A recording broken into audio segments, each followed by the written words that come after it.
আমি আপনাদের সম্মুখে সূরা মুহাম্মদ সাল্লাল্লাহু আলাইহি ওয়া আলিহি ওয়াসাল্লাম সেখান থেকে একখানা আয়াতে কারিমার তেলাওয়াত করেছি, যেখানে রব্বুল আলামিন বলছেন, আফালা ইয়াতাদাব্বারুনাল কুরআনা আম আলা কুলুবিন আকফালুহা। আফালা ইয়াতাদাব্বারুনাল কুরআন, তারা কুরআনে কারীম নিয়ে কেন তাদাব্বুর, চিন্তা ভাবনা করে না, গবেষণা করে না? কুরআনে কারীম নিয়ে কেন তারা ফিকির করে না? আম আলা কুলুবিন আকফালুহা, নাকি তাদের অন্তরটা তালাবদ্ধ হয়ে গেছে, নাকি তাদের অন্তরটা কি হয়ে গেছে, বন্ধ হয়ে গেছে? তাদের অন্তরটা কেন খোলা নয়? কেন তারা কেন চিন্তা ভাবনা করছে না কোরআনে কারীম নিয়ে? কি কারণে? যেটা আল্লাহ তাআলা অন্যত্র আবার এভাবে বলেছেন, আফালা ইয়াতাদাব্বারুনাল কুরআনা ওয়ালাউ কানা মিন ইনদি গায়রিল্লাহি লাওয়াজাদু ফীহি ইখতিলাফান কাসীরা। আফালা ইয়াতাদাব্বারুনাল কুরআন, তারা কোরআনে কারীম নিয়ে কেন গবেষণা করে না? ওয়ালাউ কানা মিন ইনদি গায়রিল্লাহ, যদি কোরআনে কারীম আল্লাহ তাআলার পক্ষ থেকে না হতো, লাওয়াজাদু ফীহি ইখতিলাফান কাসীরা, তাহলে তারা কোরআনে কারীমের মধ্যে বহু মতবিরোধ, মতদ্বন্দ্ব তারা দেখতে পেত। কিন্তু আসলেই কোরআনে কারীম নিয়ে সে সময় কি তারা গবেষণা করেনি? কুফফারে কুরাইশ, কুফফারে মক্কা, ওই মুহূর্তে কি কোরআনে কারীম নিয়ে তারা চেষ্টা করেনি? কোরআনে কারীম নিয়ে তারা কি একটুও চিন্তা ভাবনা করেনি? তারা কি কোনো প্রকার সুযোগ হাতছাড়া করেছিল কোরআনে কারীমের বিরুদ্ধে অপবাদ রটাতে? কোরআনে কারীম আল্লাহ পাকের কালাম নয়, এটা নবী পাক সাল্লাল্লাহু আলাইহি ওয়া আলিহি ওয়াসাল্লামের পক্ষ থেকে বানানো, বা এরকম কথাগুলো বলবার কোনো একটি সুযোগ কি তারা হাতছাড়া করেছিল? কোনো সুযোগ তারা হাতছাড়া করেনি। তাহলে আল্লাহ পাক এই কথাগুলো কেন বারবার বলেছেন? নবীজির সুন্নাতকে বিজ্ঞান কিভাবে দেখে, বা প্রামাণ্যতা অপ্রামাণ্যতার বিষয়গুলো কি? বিষয়টা খুব সুন্দর, কিন্তু এ বিষয়ে আমার অনেক অভিযোগ আছে, আপত্তি আছে। কি অভিযোগ আছে, আপত্তি আছে, সেগুলো তুলে ধরছি একটু পরে। প্রথম কথা হলো, নবীজির সুন্নাতকে আমরা দেখব কিসে, কোন আয়নাতে? কথা বলুন। বিজ্ঞানে। কিভাবে? বিজ্ঞান দিয়ে দেখব। এই প্রবণতাটা আমাদের মাঝে কেন আসে? প্রথম প্রশ্ন আমার, আদতেই বিজ্ঞান বলতে আমরা কি বুঝি?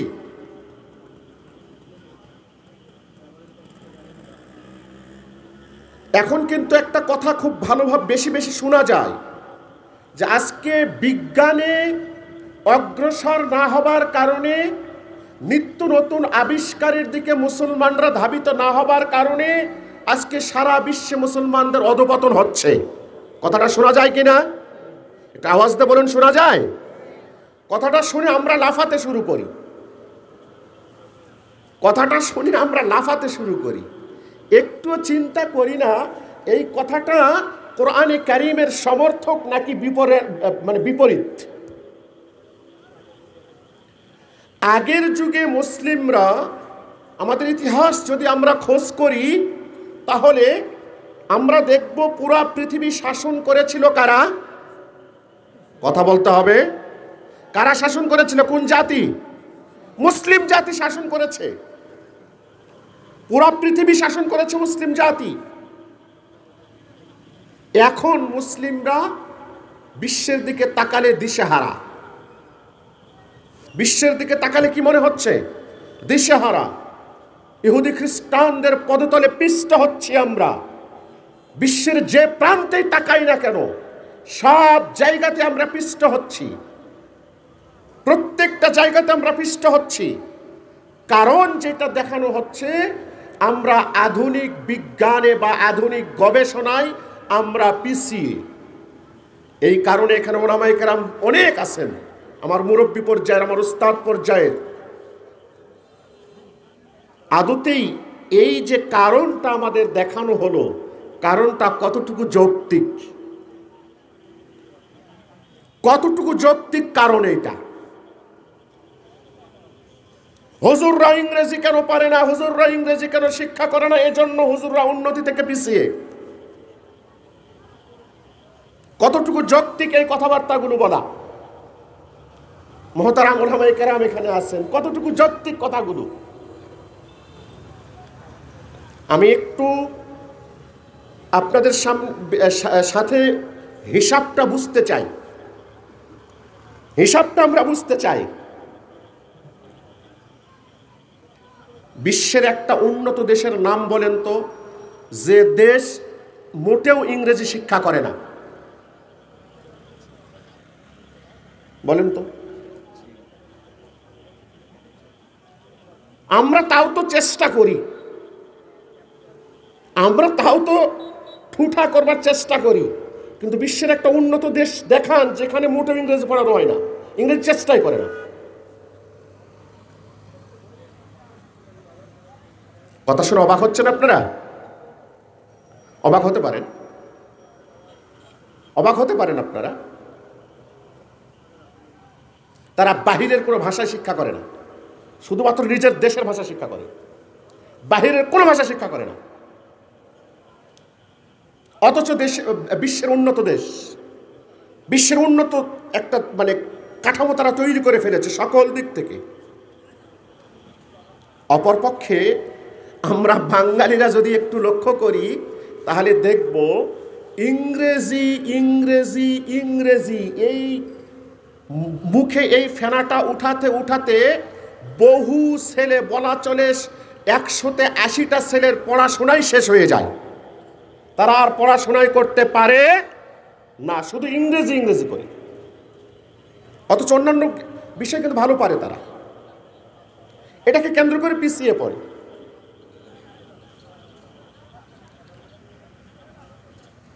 কথা শুনে কষ্ট হচ্ছে হয়তো বা আপনাদের, বুঝতে একটু কষ্ট হতে পারে, একটু সময় নিয়ে বুঝতে চেষ্টা করতে হবে।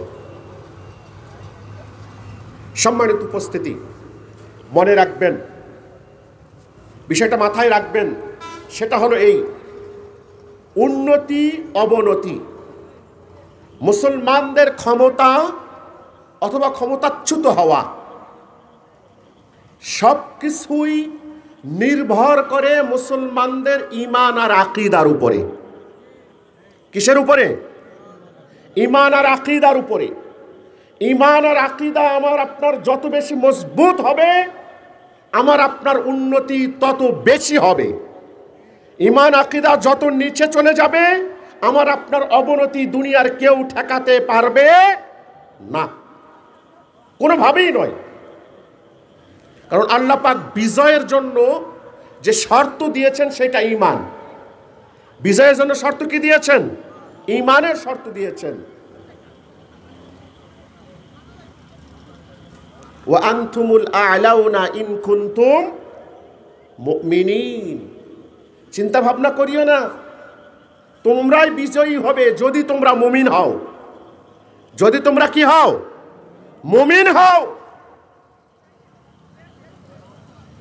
যদি তোমরা মুত্তাকি হতে পারো, লাফাতাহনা আলাইহিম বারাকাতিম মিনাস সামা, বাস আমি আসমান জমিনের সকল বরকতগুলো ঢেলে দেব। সুবহানাল্লাহ। সব কিছুর মূলে আমাদের ঈমান আকীদা। হ্যাঁ, তাই বলে কি বিজ্ঞান অস্বীকার করব? কথা বলুন, বিজ্ঞান অস্বীকার করব না, অস্বীকার করবার সুযোগ নাই, অস্বীকার করব না। তবে বিজ্ঞান দিয়ে আমরা আমাদের ধর্মকে যাচাই বাছাই করব না, এইটাতে খুব সতর্ক থাকতে হবে। বিজ্ঞান দিয়ে ধর্ম যাচাই হবে না, বরং ধর্ম দিয়ে বিজ্ঞান যাচাই হবে। কথা বুঝাতে পেরেছি? বিজ্ঞান দিয়ে কি যাচাই হবে না? ধর্ম যাচাই হবে না। ধর্ম দিয়ে কি যাচাই হবে? বিজ্ঞান যাচাই হবে। উদাহরণস্বরূপ আসুন,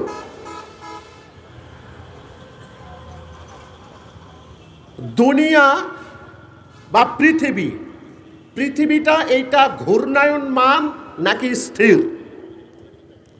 পৃথিবী ঘোরে নাকি ঘোরে না? কোনটা বলেন তো? কোনটা আপনারা জানেন? বলেন, আওয়াজ দিয়ে বলেন, আরো আওয়াজ দিয়ে বলেন। পৃথিবী ঘোরে নাকি স্থির? ঘুরতে থাকে। এটা কে শিক্ষা দিয়েছে? আমাদের বিজ্ঞান। কে শিক্ষা দিয়েছে? বিজ্ঞান শিক্ষা দিয়েছে পৃথিবী ঘোরে।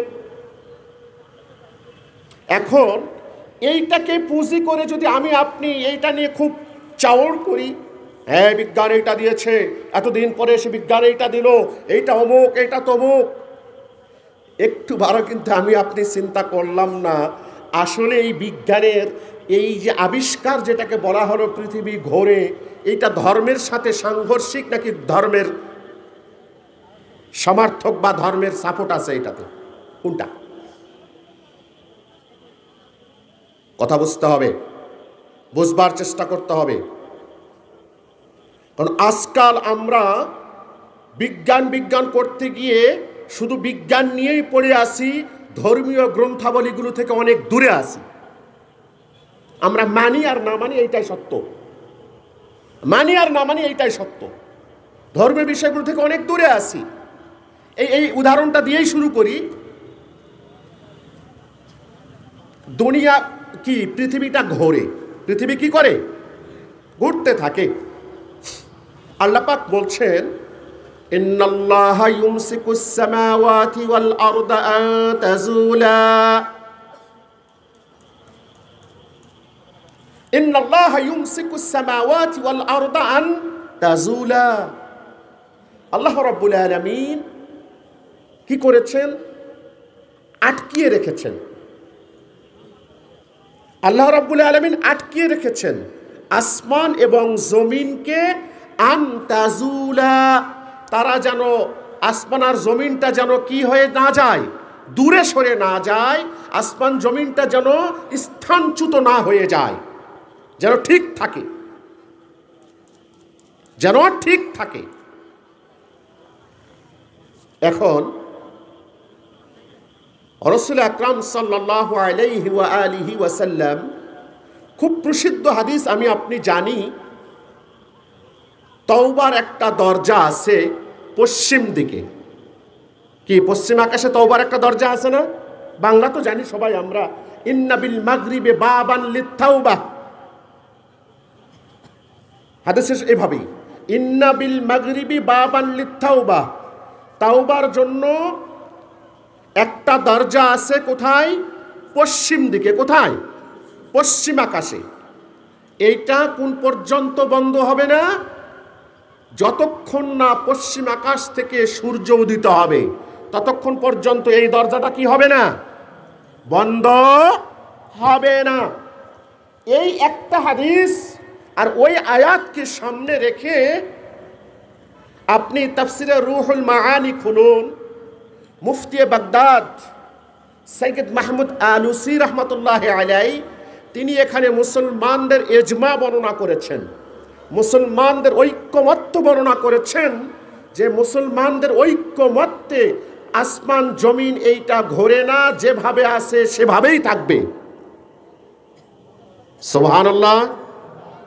এই এখন আমাদের মধ্যে শুরু হয়ে যায় বিষয়টা কি, বিজ্ঞান বললো একটা, ধর্ম বলছে, কোরআন বলছে আরেকটা, এখন প্রাধান্য দেব কোনটাকে? কথা বলেন, কোনটাকে প্রাধান্য দেব? প্রাধান্য দেবার কোনো প্রশ্নই এখানে আসে না। কোরআন যেটা বলেছে এর সামনে যদি উল্টা হয়, হাজারো বিজ্ঞান হোক না কেন, এইটা কোনো দিন কোরআনের বিপরীত মেনে নেবার সুযোগ নাই। হ্যাঁ, আপনি অপেক্ষা করতে থাকুন, যদি বাস্তবেই বিজ্ঞান নামক এই বিশেষ জ্ঞানের কি থাকে, এদের গবেষণা অনবরত থেকেই থাকে, অবশ্যই তারা স্বীকার করতে বাধ্য হবে যে না, কোরআনে কারীম যা বলেছে সেইটাই সঠিক। কথা বুঝতে পারছেন? মাথায় রাখুন। আসুন তো আমরা আগে একটু জানবার চেষ্টা করি, বিজ্ঞান এর ইংরেজি শব্দ কি? সায়েন্স। ইংরেজি শব্দ কি? আরবি শব্দ কি? আরবি শব্দ কি? ওলামায়ে কেরাম আমরা যারা আছেন মোহতারাম, আপনারা বলে উঠবেন হেকমা, আমরা বলবো হেকমা, কিন্তু লোগাত যদি আমরা খুলি, হেকমা মানে বিজ্ঞান কোথায় আছে? লোগাত খুললে লোগাতে কিন্তু আমরা সাধারণত হিকমতের অর্থ বিজ্ঞান করে থাকি। ইয়াসিন অল কোরআনিল হাকিম, অল কোরআনিল হাকিম বাংলা অর্থ করি বিজ্ঞানময় কোরআনের শপথ। কিময় কোরআনের শপথ? বিজ্ঞানময় কোরআনের শপথ। কিন্তু আসলে বিজ্ঞানের আরবি কি হিকমত? লোগাতে কি এটা বলে? আমি নবীজির সুন্নাহকে দেখব বিজ্ঞান দিয়ে। কি দিয়ে দেখব? মানে আজকের একটা আলোচনার অংশ আমাদের, আমরা বিজ্ঞান দিয়ে নবীজির সুন্নাহকে আজকে আমরা একটু দেখবার চেষ্টা করব। তাহলে আগে আসুন বিজ্ঞানটা কি, বিজ্ঞানের সংজ্ঞাটা জেনে নেই। সংজ্ঞা জানবার দরকার নয়? সংজ্ঞা জানবার দরকার, কারণ কোনো একটা জিনিস জানতে হলে আগে তার উৎপত্তি জানতে হবে, এটা কি। তাহলে বিজ্ঞান এর যদি আমরা বাংলাতে, বিজ্ঞান শব্দটাকে যদি আমরা বাংলাতে ভাঙ্গাই, বি যোগ জ্ঞান, কি হবে? বি যোগ জ্ঞান মানে বিশেষ জ্ঞান। কি বিশেষ? আমি কথাগুলো বলছি, মেহেরবানি করে আমার কথাগুলো আপনারা পরক্ষণে পরীক্ষা করবেন। জাদুতে আমি তথ্যটা কি দিয়ে গেলাম, সঠিক দিলাম নাকি ব্যাঠিক দিলাম, কোনটা?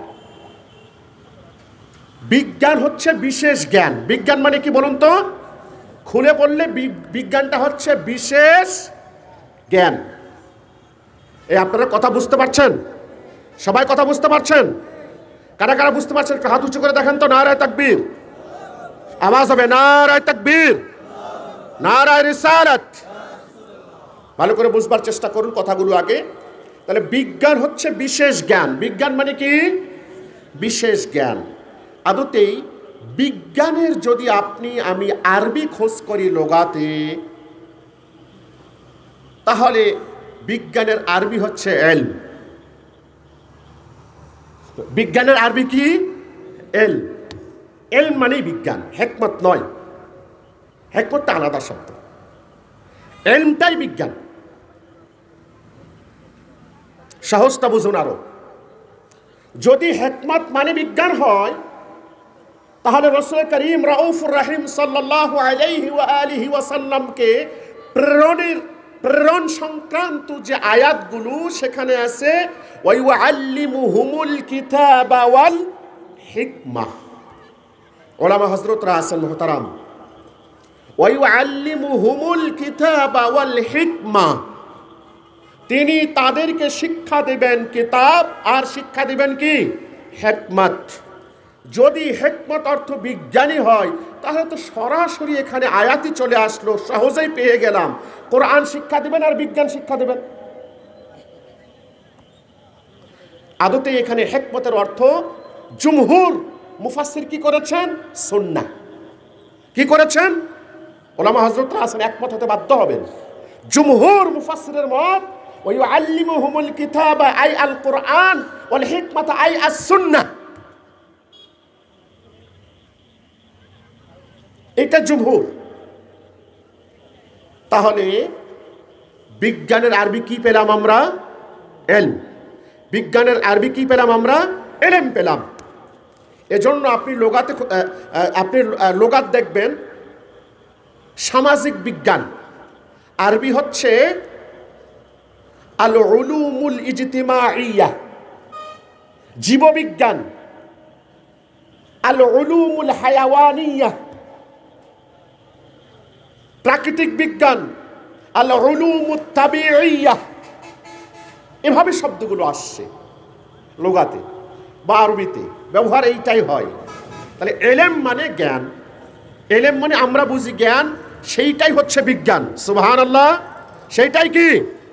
বিজ্ঞান। তাহলে এখন আসুন, এই এলেম নামক যেইটা আমরা আমাদের সমাজে সাধারণত জ্ঞান বলি, এইটাই হচ্ছে বিজ্ঞান। আর এই বিজ্ঞানের দৌড় কতটুকু হতে পারে সেটা রব্বুল আলামিন বলে দিয়েছেন কি? ওয়া মা উতিতুম মিনাল ইলমি ইল্লা কালিলা। ওয়া মা উতিতুম মিনাল ইলমি ইল্লা কালিলা। তোমাদেরকে এই জ্ঞান বলো আর বিজ্ঞান বলো, এইটার অতি অতি অতি সামান্যটুকুই দান করা হয়েছে। সুবহানাল্লাহ, অতি সামান্যটুকু দান করা হয়েছে, বেশি নয়। অতএব এইটা ভাববার কোনো সুযোগ নাই যে বিজ্ঞান মানেই দুনিয়ার সব কিছু হয়ে গেছে এখানে। না, বিষয়টা এরকম নয়। আসুন, হ্যাঁ, এক্ষেত্রে আমাদের করণীয় কি হবে, আমাদের বিষয়টা কি হবে, আমরা কিভাবে দেখবো এটাকে? আলোচনা বুঝবার চেষ্টা করছেন আপনারা? ওয়াজের ভঙ্গিতে ওয়াজ সাধারণত আমি করি না, এর আগেও তো এসেছে এখানে। ওয়াজের ভঙ্গিতে ওয়াজ আমি করি না, ভালোও লাগে না। একটু বিষয়টা বুঝবার চেষ্টা করব আমরা। তাহলে আমরা কিভাবে দেখব? রাসূল করিম সাল্লাল্লাহু আলাইহি ওয়া আলিহি ওয়াসাল্লাম তিনি এক বাক্যেই, শব্দ দিয়েই ক্লিয়ার হয়ে গেল তিনি ছিলেন দুনিয়ার সবচেয়ে বড় বিজ্ঞানী। সুবহানাল্লাহ। তিনি দুনিয়ার সবচেয়ে বড় কি ছিলেন? কেন কেন? ওয়াআল্লামাকা মা লাম তাকুন তা'লাম ওয়া কানা ফাদলুল্লাহি আলাইকা আযীমা। আল্লাহ তাআলা বলছেন, নবী গো, আপনি যা জানতেন সেটা তো জানতেনই, আপনার যে বিজ্ঞান জানা ছিল, যে জ্ঞান জানা ছিল সেটা তো ঠিকই আছে, বরং ওয়াআল্লামাকা মা লাম তাকুন তা'লাম, আপনি যতটুকু জানতেন না সেইটাও আল্লাহ পাক আপনাকে জানিয়ে দিয়েছেন। আপনি যতটুকু জানতেন না সেইটাও আল্লাহ পাক আপনাকে কি করে দিয়েছেন? জানিয়ে দিয়েছেন।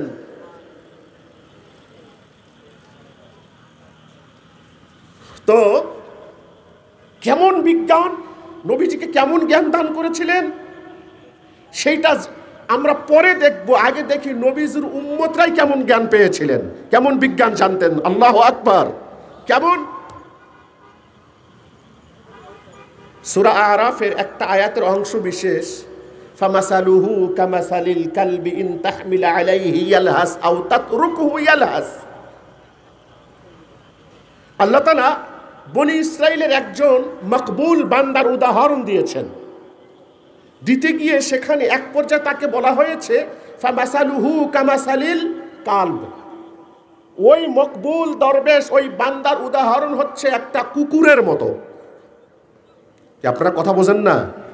সুবহানাল্লাহ, নাউযুবিল্লাহ, আস্তাগফিরুল্লাহ কিচ্ছু বলবেন না আপনারা। ফামাসালুহু কামাসালিল কালব, ওই দরবেশ যে বান্দাটা ছিল আল্লাহ পাকের, আল্লাহ পাক তার উদাহরণ দিয়ে বলছেন এর উদাহরণ হচ্ছে একটা কুকুর। আর একটা আওয়াজ দিয়ে বলুন নাউযুবিল্লাহ। একজন মকবুল বান্দাকে যখন আল্লাহ পাক কুকুর বলেছেন, তাহলে বুঝতে হবে বিষয়টা কত দূর। যে বান্দাকে কুকুর বলা হলো, সেই বান্দার বিজ্ঞান কতটুকু জানা ছিল, সেই বান্দার বিজ্ঞান কতটুকু অর্জিত ছিল, সেইটা একটু বুঝবার চেষ্টা করুন। এই আয়াতের আলোচনায় ইমাম মুল্লা আলী কারি রহমতুল্লাহ আলাইহি তিনি লিখছেন, ইজা রাআল আরশ, ওই বান্দাটা যখন সে কুকুর হয়নি, যখন সে মানুষ ছিল, যখন সে মকবুল ছিল, তখন যখন সে উপরের দিকে তাকাতো আরশে আজিম পর্যন্ত দেখতে পেত। কোন পর্যন্ত? এ পর্যন্ত দুনিয়াতে এমন কোন সায়েন্টিস্টের জন্ম হয়েছে যে নিচ থেকে কোন যন্ত্রের মাধ্যমে আরশে আজিম দেখবে? কথা বোঝাতে পারি নাই বোধহয়। বিজ্ঞান এ পর্যন্ত কি আবিষ্কৃত হয়েছে যে কোন যন্ত্রের মাধ্যমে আরশে আজিম দেখবে? কিন্তু বনি ইসরাইলের ওই বান্দা যখন দেখতো উপরে, দেখতে পেত কি? আরশে আজিম। আর যখন নিচের দিকে তাকাতো, মোল্লা আলী কারি বলছেন রাআ তাহতাস সারা, সপ্ত আসমানের নিচের একবারে শেষ পর্যন্ত দেখতে পেত। সুবহানাল্লাহ। তাহলে এখনো আমাদের ধারণা মতে যে বিজ্ঞান দুনিয়ার শ্রেষ্ঠ জ্ঞান, সেই বিজ্ঞান কিন্তু এর ধারে কাছেও পৌঁছাতে পারে, এর ধারে কাছেও পৌঁছাতে পারে নাই। আর এটা কিয়ামতের আগেও পৌঁছানো সম্ভব হবে না। তবে হ্যাঁ, কারা পৌঁছাতে পেরেছে বা পারবে? এই মোল্লা গোষ্ঠীরাই পারবে। জোরে বলুন না সুবহানাল্লাহ। কারা পারবে? কারা পারবে? এই মোল্লা গোষ্ঠীরাই পারবে। কেমনে? কথাটা কেন বললাম? তিরমিজির ওই হাদিস আমার আপনার সকলেরই জানা আছে, ইত্তাকু ফিরাসাতাল মুমিন ফাইন্নাহু ইয়ানজুরু বিনূরিল্লাহ। ওই মোল্লাদের দূরদর্শিতাকে তোমরা ভয় করো, কেননা তারা দেখেন আল্লাহ তাআলার নূরের মাধ্যমে। আরেকটা আওয়াজ দিয়ে বলুন না সুবহানাল্লাহ। আল্লাহ তাআলার নূর দিয়ে যদি কেউ দেখতে পারেন, দুনিয়ার কোনো বিজ্ঞান কি সে পর্যন্ত পৌঁছাতে পারবে? পারবে? সম্ভব? মোটেও সম্ভবপর নয়। এই কয়েকটা উদাহরণ আমি আপনাদের সামনে দিলাম বা দিচ্ছি, পিছনে কারণটা কি? ওই যে আমাদের মধ্যে কিছু ভুল ধারণার জন্ম নিয়েছে, এই ভুল ধারণাটা খণ্ডন করবার জন্য কিছু কথা আমি বললাম। আরো দীর্ঘ বলা যায়, আমি সেদিকে যাচ্ছি না, শুধু বুঝাবার জন্য। মোট কথা মাথায় রাখবেন, যেটা ইলম, যেটাকে আমরা শুধুমাত্র জ্ঞান বলি, এইটাই হচ্ছে বিজ্ঞান। সুবহানাল্লাহ। এইটাই কি বিজ্ঞান? বিজ্ঞান মানে তাহলে কি হলো বাংলায়? বিজ্ঞানের বাংলা আমরা কি ভাঙলাম, ভেঙ্গে কি অর্থ করলাম? বলুন। বিশেষ। একটু কিছু নেবার চেষ্টা করি, একটু কিছু আলোচনা নেবার চেষ্টা করি। বিশেষ জ্ঞান কি? বিশেষ জ্ঞান। তাহলে আরবিতে হিকমত মানে বিজ্ঞান নয়, আরবিতে কি মানে বিজ্ঞান? ইলম মানে বিজ্ঞান। আরবিতে কি মানে বিজ্ঞান? ইলম মানে বিজ্ঞান। আর যিনি আলিম তিনি বিজ্ঞানী। সুবহানাল্লাহ। যিনি আলিম তিনি কি? বিজ্ঞানী। যদিও আমাদের সমাজে বিজ্ঞানী শব্দটা ব্যবহার করা হয় না, বিজ্ঞানী শব্দটা ব্যবহার করা হয় না, কিন্তু আদতে তিনি বিজ্ঞানী। এখন আসুন, দুনিয়াতে যত আলিম নামের বিজ্ঞানী আছেন, ছিলেন, ভবিষ্যতে আসবেন, সকল বিজ্ঞানীর সেরা বিজ্ঞানী নবী মুহাম্মদুর রাসূলুল্লাহ সাল্লাল্লাহু আলাইহি ওয়া আলিহি ওয়াসাল্লাম। এজন্যই তো তিনি সেই সময় যে বিজ্ঞানের জন্ম দিয়ে গেছেন, তিনি সেই সময় যে বিজ্ঞান সৃষ্টি করে গেছেন, তিনি সেই ১৫০০ বছর আগে যে বৈজ্ঞানিক কর্মকাণ্ড উম্মতের মাঝে তিনি চালু করে গেছেন, আজ পর্যন্ত যারা ইসলাম বুঝবার চেষ্টা করেনি, ইসলামকে ধর্ম হিসেবে মানবার চেষ্টা করেনি, ইসলামকে তুচ্ছ তাচ্ছিল্য করে যারা আজকে নিজেদেরকে বিজ্ঞানী বলে পরিচয় দিতে গিয়েছে, তাদের বিজ্ঞান নামক ওই অজ্ঞানের, বিজ্ঞান নামক অজ্ঞানতার গবেষণা সর্বশেষ মুখ থুবড়ে পড়েছে নবী মুহাম্মদুর রাসূলুল্লাহ সাল্লাল্লাহু আলাইহি ওয়া আলিহি ওয়া সাল্লামের কদম পাকের নিচে।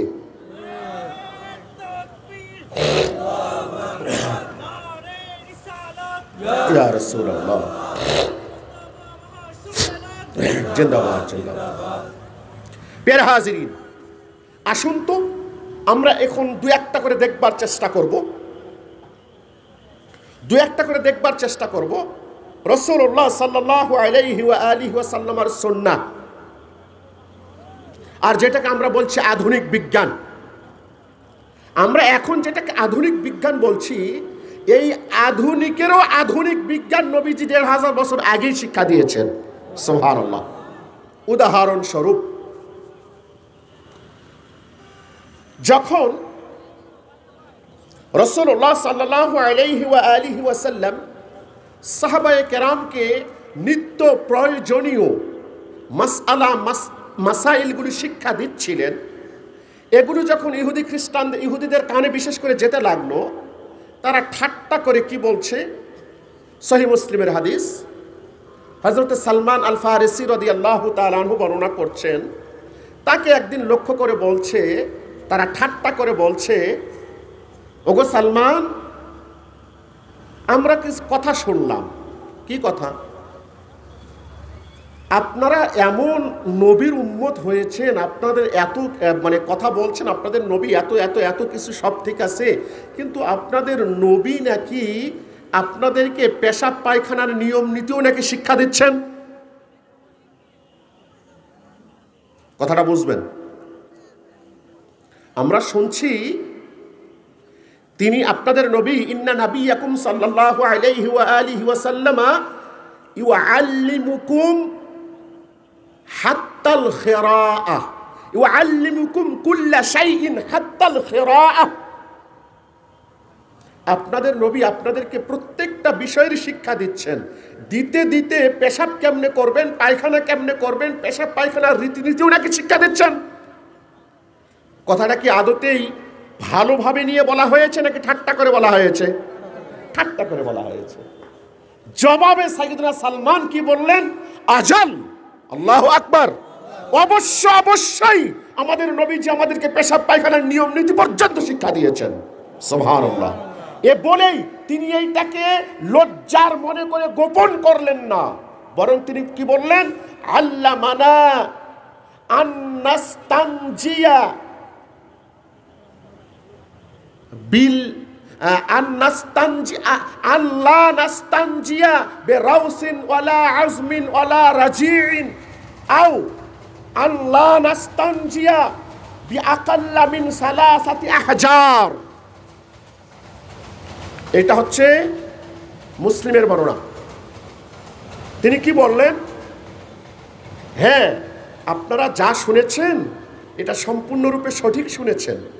নবীজি আমাদেরকে পেশাব পায়খানার নিয়ম পর্যন্ত শিক্ষা দিয়েছেন, এবং পেশাব পায়খানার নিয়ম শিক্ষা দিতে গিয়ে নবীজি এইটাও বলেছেন আমরা যেন কোনোভাবেই পেশাব পায়খানা করতে গিয়ে আমরা 3টা ঢিলার কম ব্যবহার না করি। সুবহানাল্লাহ। 3-এর কমে যেন ঢিলা ব্যবহার না করি, এটাও নবীজি আমাদেরকে শিক্ষা দিয়েছেন। ওয়া আল্লাহ নাস্তানজিয়া বিল ইয়ামিন, ডান হাত দিয়ে যেন আমরা কি ব্যবহার না করি, পরিষ্কার না করি, সেইটাও বলে দিয়েছেন। আল্লাহু আকবার। কথাগুলো বুঝবার চেষ্টা করুন, কথাগুলো বুঝতে চেষ্টা করতে হবে।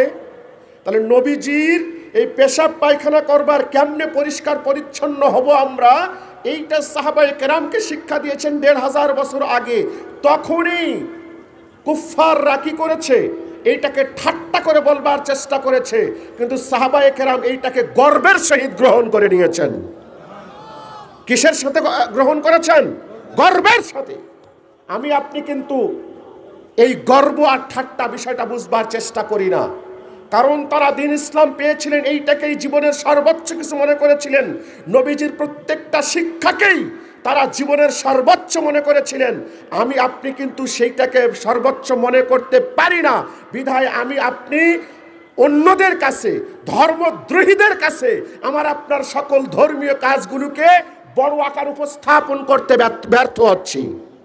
আর এজন্য তারা সুযোগ নিচ্ছে, এগুলো কারণে তারা সুযোগ নিচ্ছে। প্রিয় হাজরিন, আসুন তো এখন এইটা নিয়ে যদি আমরা একটু দেখবার চেষ্টা করি। কোনটা নিয়ে? নবীজি সেই 1500 বছর আগে এই শিক্ষাটা দিলেন, ঢিলা কুলুক ব্যবহার করতে হবে। আমরা কি আসলে করি কি না তাও জানি না। করি? আমরা ঢিলা ব্যবহার করি?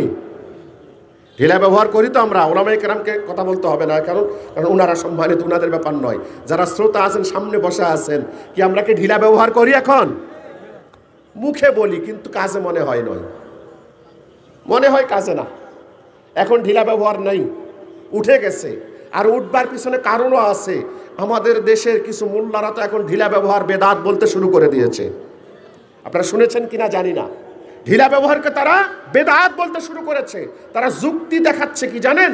যে ওই সময় যেহেতু আরবে পানির সংকট ছিল, সুতরাং নবীজি ঢিলা ব্যবহারের কথা বলেছিলেন। এখন তো আর পানির সংকট নেই, এ কারণে এখন আর কি চলবে না? ঢিলা চলবে না, পানি দিয়ে চলবে। এখন আমি যদি আপনাকে এটা নিয়ে বিজ্ঞান কি বলছে সেটা আপনারা সবাই জানেন, এটা পরক্ষণে যাই, এই বিষয়টা একটু ক্লিয়ার করি। এখন যদি আপনাকে জিজ্ঞাসা করি, ঠিক আছে ভাই, আপনি যে ঢিলা ছাড়া শুধু পানি ব্যবহার করে পায়খানা পরিষ্কার করবেন, তো হাতটা কি আগে পায়খানায় লাগবে নাকি পরে লাগবে? কোনটা? হাসাহাসির বিষয় নয়, বুঝাবার জন্য কথাটা বলছি আমি, ক্লিয়ার করবার জন্য। বলবেন সাবান আছে, লিকুইড বলুন আর যাই বলুন, সাবান আছে। ভাই, সাবান তো পরে, আগে তো হাতটা নষ্ট করেই ফেলেছেন, তারপরে না সাবান? কি আগে তো হাত নষ্ট, পরে না সাবান? কিন্তু যদি নবীজির সুন্নাহটা এখানে মেনে চলা হতো, আগে যদি ঢিলাটা ব্যবহার করা হতো, তাহলে কি পায়খানা কি হাতে লাগতো? সুবহানাল্লাহ বলবেন না? আর একটা আওয়াজ দিয়ে বলুন সুবহানাল্লাহ। চিন্তা করুন, নবীজি সেই আমলে শিক্ষা দিয়েছেন, সেই আমলে শিক্ষা দিয়েছেন যিনি কোনোদিন কোনো স্কুল কলেজ মাদ্রাসা, কোনো শিক্ষালয়ে যান নাই। আর কোনো নবী রসুলের জন্য এটা শানও না, কোনো নবী রসুলের শানও নয় যে তারা দুনিয়াবি কোনো শিক্ষকের কাছে পড়াশোনা করবেন। সুবহানাল্লাহ, এটা কোনো নবী রসুলের কি নয়, শান নয়। কারণ নবী রসুলকে স্বয়ং শিক্ষাদানের দায়িত্ব কার? রব্বুল ইজ্জাত ওয়াল জালালের। কোন নবী রসুলকে আল্লাহ পাক দুনিয়ার কোন শিক্ষকের কাছে পড়তে পাঠান নাই, ইতিহাস নাই। তো আসুন, নবীজি সেই আমলে বলেছেন, কত সুন্দর সিস্টেম দিয়েছেন। তো এখন যদি আপনি আপনার বর্তমান যেটাকে সবচেয়ে বড় আধুনিক সভ্যতা, আধুনিক বিজ্ঞান বলা হচ্ছে, এই বিজ্ঞান যদি আপনাকে বলে, তাহলে আপনি কি বলবেন? বিজ্ঞানের এত এত এত এত কিছু, সব কিছু মিলিয়ে বিজ্ঞান ঢিলা, অর্থাৎ মাটি বা পাথর ব্যবহারকে বিজ্ঞান সাপোর্ট করে না। সাপোর্ট করে কোনটাকে বলেন? টিস্যু। কি সাপোর্ট করে? টিস্যু সাপোর্ট করে। কিন্তু মজার ব্যাপার হলো, যদি মেডিকেল সায়েন্সের কেউ থেকে থাকেন, অথবা এই বিষয়ে যদি কারো পড়াশোনা করা থাকে, অথবা কোনো ভালো মেডিকেল অফিসারের সঙ্গে যদি যোগাযোগ থাকে, আপনি শুনে দেখবেন বর্তমান সময়ে কিন্তু মেডিকেল সায়েন্স এই টিস্যুর বিরুদ্ধে উঠে পড়ে লেগেছে এবং বলেছে না, এই টিস্যু দিয়ে পরিপূর্ণভাবে কোনো কিছু হয় না। আগে কি করতে হবে? তরল পানি মিশ্রিত টিস্যু ব্যবহার করলে তারপরে হতে পারে। কি? অথচ এই বিষয়টা ১৫০০ বছর আগে আমার আপনার নবী মুহাম্মদুর রাসূলুল্লাহ সাল্লাল্লাহু আলাইহি ওয়া আলিহি ওয়াসাল্লাম সেই সময় কি শিক্ষা দিয়েছেন? কোরআনে হাকিমে আল্লাহ পাক বলছেন, ফীহি রিজালুন ইউহিব্বুনা আইয়াতাতাহহারু আল্লাহু ইউহিব্বুল মুত্তাহহিরিন। ফীহি রিজালুন ইউহিব্বুনা আইয়াতাতাহহারু আল্লাহু ইউহিব্বুল মুত্তাহহিরিন। এই আয়াত নাজিল হয়েছে কুবাবাসীদের জন্য। কাদের জন্য? কুবাবাসী। কুবা, কুফা নয়, কুবা। এই কুবাবাসীদের জন্য যখন আয়াতটা নাজিল হলো, অর্থ কি আয়াতের? ফীহি রিজাল, ওই কুবা এলাকায় কিছু লোকজন আছে, ইউহিব্বুনা আইয়াতাতাহহারু, তারা অধিক পরিমাণে ভালোভাবে পবিত্রতা অর্জন করতে পছন্দ করে। আল্লাহু ইউহিব্বুল মুত্তাহহিরিন, আর আল্লাহ তাআলাও অধিক পরিমাণে পবিত্রতা অর্জনকারীদেরকে মহব্বত করেন। সুবহানাল্লাহ। এই অধিক পরিমাণে, এই তাতাহুর, অধিক পরিমাণে পবিত্রতা অর্জন করাটা কি? আপনি যদি তাকান তাহলে বেশি দূরে যাবার দরকার নাই। তাফসীর ইবনু কাসিরও যদি খোলেন, এই আয়াতের তাফসীরে ইমাম ইবনু কাসির বহুগুলো, প্রায় ডজনের কাছাকাছি হাদিস এনেছেন, প্রায় ডজনের কাছাকাছি হাদিস এনেছেন। এই এক একটা সনদে একটু শব্দের কম বেশি অনেকগুলো হাদিস এনেছেন। নবীজি যখন জিজ্ঞাসা করলেন, দেখো কুবাবাসী, কাদ আসনাল্লাহু আলাইকুম, আল্লাহ তাআলা তোমাদের ব্যাপারে প্রশংসা করেছেন কোরআনে হাকিমে, এই বলে বলো তো বিষয়টা কি?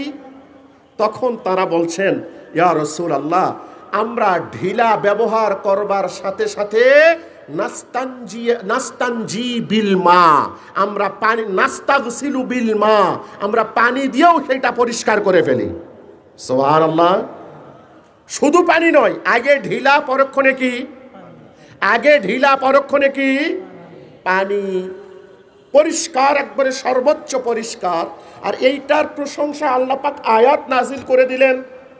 বর্তমান বিজ্ঞান যদি আপনারা তাকান, বিজ্ঞান কি বলছে?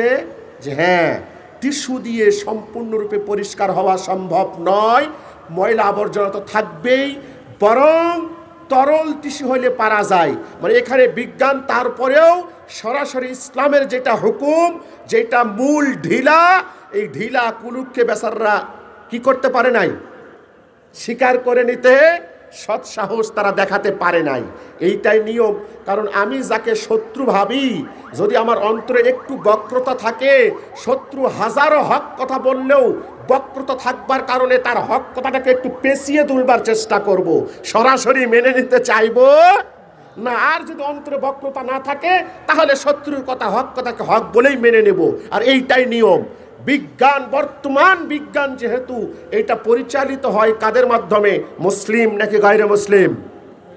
কাদের মাধ্যমে? গায়রে মুসলিমের মাধ্যমে। তারা কি সহজে আমার আপনার ইসলামকে মেনে নেবে? এটা চিন্তা করা যায়? সহজে কোনোভাবেই চিন্তা করা যায় না। সম্মানিত উপস্থিতি, তাহলে লক্ষ্য করুন, ১৫০০ বছর আগে আমার আপনার রসুল সাইয়্যিদুনা মুহাম্মদুর রাসূলুল্লাহ সাল্লাল্লাহু আলাইহি ওয়া আলিহি ওয়াসাল্লাম যেই পেশাব পায়খানার মতো আমরা যেটাকে নিকৃষ্ট মনে করি, একেবারে তুচ্ছ মনে করি, কিন্তু আদতেই এইটা তো তুচ্ছ নয়, বরং এইটাই তো শরীরের জন্য সর্বপ্রথম এবং প্রধান কাজ। কি? সর্বপ্রথম এবং সর্বপ্রধান কাজ। কারণ আমার শরীরটাই যদি দুর্গন্ধযুক্ত থাকে, অভ্যন্তরীণ পবিত্রতা বাদ দেন, বাহ্যিক পবিত্রতার তো একটা ব্যাপার আছে, নাকি বলেন? বাহ্যিক তো পবিত্রতার একটা ব্যাপার আছে। এই বাহ্যিক পবিত্রতা পর্যন্ত এটা যদি শরীর থেকে শুরু না হয়, কি লাভ আছে? কোনো লাভ আছে? আপনার চেহারা যত সুন্দর হোক, দুনিয়ার সবচেয়ে ভালো হলেন আপনি, এত সুশ্রী সুন্দর চেহারা, কিন্তু আপনার বাহ্যিকতার মধ্যেই দুর্গন্ধ পাওয়া যায়, কি সমাজ আপনাকে গ্রহণ করবে? সমাজ গ্রহণ করবে? উদাহরণস্বরূপ, এখন পশ্চিমা বিশ্বের সৃষ্টি হোক আর আল্লাহ পাকের দেওয়া বালাই হোক, 2019, 20, 21, 22 বা 2-2.5-3 বছর কি একটা মহা মুসিবত পার হয়ে গেল না? কি মুসিবত পার হয়েছে? কথা বলেন না যে করোনা নয়, করোনা। করোনা আলাদা শব্দ, করুণা আলাদা শব্দ। তা আমরা অনেকে করোনা বলতে করুণা বলে ফেলি। তো যা হোক, এই যে করোনা, এই করোনা যেটা পার হয়ে গেল, বলুন তো এর একমাত্র চিকিৎসা কি ছিল? কথা বলেন তো। কি মোগলা বাজার এলাকার মানুষ কথা বলতে পারেন না আপনারা? একটু কথা বলেন। এই করোনার একমাত্র প্রতিষেধক বা একমাত্র ঔষধ হিসাবে আমাকে আপনাকে কি করতে বলা হয়েছিল? পরিষ্কার পরিচ্ছন্নতা। কি করতে বলা হয়েছে? পরিষ্কার পরিচ্ছন্নতা। কি পরিষ্কার হতে বলা হয়েছে বলেন তো? হাত ধুইতে হবে, হাত ধুতে হবে, অমুক করতে হবে, শুধু ধোয়াধুয়ির কাজ, শুধু ধোয়াধুয়ির কাজ। কিন্তু দেখুন তো, ১৫০০ বছর আগে আমার আপনার নবী, নবিউল আম্বিয়া, রাসূলুর রসুল মুহাম্মদুর রাসূলুল্লাহ সাল্লাল্লাহু আলাইহি ওয়া আলিহি ওয়াসাল্লাম আমাকে আপনাকে 5 ওয়াক্ত নামাজ নামক যে ইবাদত তিনি ওযু করবার মাধ্যমে শিক্ষা দিয়েছেন, এবং সেখানে আরো কি শিক্ষা দিয়েছেন? মান জাদ্দাদাল ওযুআ জাদ্দাদাল্লাহু ইলাইহি ঈমানা। সুবহানাল্লাহ। ওযু তো আছে, ওযু থেকে নামাজ হয়ে যাচ্ছে, কিন্তু নবীজি আরো বেশি পরিষ্কার পরিচ্ছন্নতার দিকে আমাদেরকে ধাবিত করে কি ঘোষণা করলেন? মান জাদ্দাদাল ওযুআ, যে ব্যক্তি ওযু থাকতে আবারও টাটকা ভাবে ওযু বানায়, জাদ্দাদাল্লাহু ইলাইহি ঈমানা, আল্লাহ তাআলা তার ঈমানের নূরটাকে আবার বাড়িয়ে দেন। এজন্য একজন আরবের এক সাহিত্যিক বলেছিলেন নামাজের ব্যাপারে তিনি বলেছিলেন, লাউ লাম তাকুন রাসাল ইবাদাতি লাউদ্দাত মিন সালিহিল আদাত। নামাজের ব্যাপারে তিনি বলেছেন যে লাউ লাম তাকুন রাসাল ইবাদাতি লাউদ্দাত মিন সালিহিল আদাত। মুসলমানদের যে নামাজ, এই নামাজটা যদিও সর্বোচ্চ ইবাদত নাও হতো, ভালো করে বুঝুন শব্দটা, নামাজ যদিও লাউলাম তাকুন রাসাল ইবাদাতি, সর্বোচ্চ ইবাদত নাও হতো, লাউদ্দাত মিন সালিহিল আদাত, তাহলে এইটা দুনিয়ার সবচেয়ে বড় ব্যায়াম হিসাবে পরিগণিত হতো। সুবহানাল্লাহ। ব্যায়াম করেন না? ব্যায়াম করতে দৌড়ান না? তো তিনি এই কথাটা বলছেন কারণ নামাজের মাধ্যমে আল্লাহ পাক আমাকে আপনাকে যে সিস্টেমটা শিক্ষা দিয়েছেন আমার আপনার নবীজির মাধ্যমে, এই সিস্টেমটা বর্তমান পুরা চিকিৎসা বিজ্ঞানের যত হাজার ব্যায়াম আছে, সকল ব্যায়াম এক জায়গায় করলে, সারা দিনের ব্যায়ামগুলোকে যদি আলাদা আলাদা ব্যায়ামগুলো এক জায়গায় করেন, তারপরেও ওই 5 মিনিটের জন্য নামাজ আদায় করতে গিয়ে যতগুলো শরীরের যতগুলো অঙ্গ প্রত্যঙ্গের ব্যায়াম হয়, সারা দিনের ডাক্তারদের দেওয়া ব্যায়াম এতগুলো হতে পারে না, মোটেও না, মোটেও না। প্রিয় হাজরিন, কথাগুলো আপনারা বুঝতে পারছিলেন? একটু বুঝবার চেষ্টা করুন। এরপরে আসুন তো, তাহলে রাসূলুল্লাহ সাল্লাল্লাহু আলাইহি ওয়া আলিহি ওয়াসাল্লাম সেই ১৫০০ বছর আগে এই বিশেষ জ্ঞানের কথাটা মনে আছে তো? বিজ্ঞান মানে কি? কথা বলতে হবে। বিজ্ঞান মানে কি? বিজ্ঞান বলতে আমরা অনেক আহামরি অনেক কিছু বুঝি, কিন্তু না, একটু ভাঙ্গালেই শব্দটা সহজ। বিযোগ জ্ঞান মানে বিশেষ জ্ঞান, এইটারই নাম বিজ্ঞান। আরবিতে এইটার নাম এলম। আরবিতে কি? এলম। তো এই যে এলম, এলমের প্রথমেই কথা বলেছি, এই বিজ্ঞানের ব্যাপারে আল্লাহ তাআলা কি একটা সীমারেখা নির্ধারণ করে দিয়েছেন। কি সীমারেখা? ওয়ামা উতিতুম মিনাল ইলমি ইল্লা কালিলা। তোমাদের এই বিজ্ঞানের কি পরিমাণ কতটুকু? কালিল। কালিল মানে এর চেয়ে আর কম হয় না। এত কম, এত কম তোমাদের এইটার মানে কি পরিমাণ। এত কম নিয়ে আমরা আসি, কিন্তু সেই জায়গায় আমার আপনার নবী মুহাম্মদুর রাসূলুল্লাহ সাল্লাল্লাহু আলাইহি ওয়া আলিহি ওয়াসাল্লামকে আল্লাহ পাক কত বেশি এই বিশেষ জ্ঞান দান করেছিলেন। আজকে আপনার সায়েন্টিস্টরা তারা কখনো হয়তো বা সরাসরি নবীজিকে স্বীকার করে, কখনো সরাসরি স্বীকার করে না, ঘুরিয়ে পেঁচিয়ে, কিন্তু এর বাহিরে যাবারও তাদের কোনো রাস্তা খোলা নাই, কোনো রাস্তা খোলা নাই। তো আসুন, রাসূলুল্লাহ সাল্লাল্লাহু আলাইহি ওয়াসাল্লাম, এইটা মুসলিমের হাদিস, নবীজি জান্নাতীদের একটা বিষয় আলোচনা করতে, অনেক লম্বা পৃষ্ঠার উপরে হাদিস মুসলিম শরীফের, এটা আলোচনা করতে গিয়ে এক পর্যায়ে নবীজি বলছেন, ওয়াল্লাযী নাফসু মুহাম্মাদিন বিয়াদিহি, ওই সত্তার কসম যার কুদরতের কবজায় আমি মুহাম্মদ সাল্লাল্লাহু আলাইহি সাল্লামের প্রাণ। কি কসম? তিনি বলছেন, আন্না মা বাইনা মিসরাআইনি মিন মাসারি'ল জান্নাতি মা বাইনা মাক্কাতা ওয়া হাজার আও মা বাইনা মাক্কাতা ওয়া বসরা। এটা একটু ভালো করে বুঝুন। নবীজি বলছেন, জান্নাতে আল্লাহ পাক জান্নাতের দরজাগুলো এত বড়, এত প্রশস্ত, তন্মধ্যে একটা দরজার কথা বলছেন যে একটা দরজার প্রশস্ততা মানে লম্বা কতটুক হবে? মক্কা শরীফ থেকে বসরা পর্যন্ত, বসরা নয় বসরা পর্যন্ত, অথবা মক্কা শরীফ থেকে হাজার পর্যন্ত। হাজার কি আর বসরাটা কি? এখন বুঝুন। ইমাম নববী রহমতুল্লাহ আলাই এই হাদিসের ব্যাখ্যায় তিনি তার শারহে নববীতে উল্লেখ করেছেন, হাজার, এই হাজার জায়গাটা, এইটা অবস্থান হচ্ছে বর্তমান কাতার আর বাহরাইনের মাঝামাঝি জায়গা। কাতার আর কোথায়? বাহরাইন। এই দুই জায়গার মাঝামাঝি একটা জায়গার নাম হচ্ছে হাজার। আর বসরা, এটা হলো বর্তমান সিরিয়ার একটা জায়গা, তৎকালীন শাম, বর্তমান সিরিয়ার একটা জায়গা। নবীজি সিরিয়াতে গেছেন একবার, সে ছোটকালে তার চাচার সঙ্গে, খাজা আবু তালিবের সঙ্গে নবীজি গেছেন।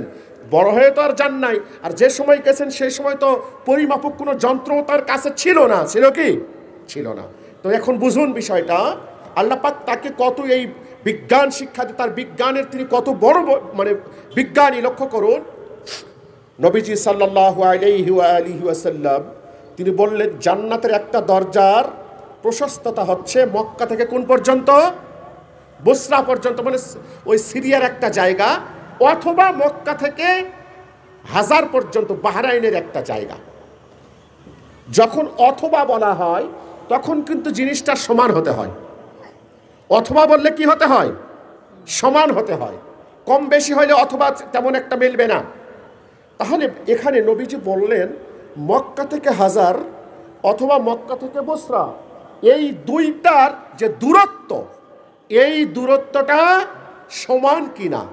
বর্তমান সময়ে যারা এইটাকে হিসাব করেছেন, যারা এইটাকে পরীক্ষা নিরীক্ষা করেছেন, তারা দেখিয়েছেন যে হ্যাঁ, মক্কা মুকাররমা থেকে বসরা, অর্থাৎ এই সিরিয়ার যে বসরা, সেখানকার যে দূরত্ব মক্কা মুকাররমা থেকে বাহরাইনের যে হাজার, সেইটার দূরত্ব একেবারেই সমান।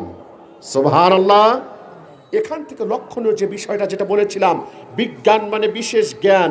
এই যে বিশেষ জ্ঞান, এই ইলম আমার আপনার নবী মুহাম্মদুর রাসূলুল্লাহ সাল্লাল্লাহু আলাইহি ওয়া আলিহি ওয়াসাল্লামকে দেওয়া হয়েছিল। এইটার বর্তমান সময়ে এসে যত বিজ্ঞানীরাই চেষ্টা করেছেন বা তারা দেখবার চেষ্টা করেছেন, সবার গবেষণাগুলো এক জায়গায় গিয়ে পৌঁছে গেছে। সেটা হচ্ছে মুহাম্মদুর রাসূলুল্লাহ সাল্লাল্লাহু আলাইহি ওয়া আলিহি ওয়াসাল্লাম তিনি যা বলেছেন, যেটা বলেছেন, যেটার নির্দেশনা দিয়েছেন, আজকের গবেষণা সে পর্যন্ত গিয়েই ইতি টানতে হয়েছে। বলুন না সুবহানাল্লাহ। প্রিয় হাজরিন, যেহেতু মোহতারাম আলোচক চলে এসেছেন, আর এখানে আলোচনা মোটেও আর দীর্ঘায়িত নয়, এখানেই শেষ। তাহলে সহজে যে বুঝাতে চাইলাম, মোট কথাটা আরেকবার বলে দিচ্ছি। তাহলে বলুন তো, বিজ্ঞান এটা বাংলায় ভাঙলে এর অর্থ কি হয়? এটা কিন্তু মাথায় রাখতে হবে। বিজ্ঞান বলতে আহামরি কোনো কিছুকে বুঝবার চেষ্টা করব না। বিজ্ঞান বাংলায় ভাঙলে কি অর্থ? বিশেষ জ্ঞান। আর আরবিতে বিজ্ঞানের আরবি কি? এলম। এলম হচ্ছে বিজ্ঞানের আরবি। অতএব এই বিজ্ঞানের যা কিছু, সব কিছুই মুহাম্মদুর রাসূলুল্লাহ সাল্লাল্লাহু আলাইহি ওয়া আলিহি ওয়াসাল্লামার নখ দর্পণের সব এলম।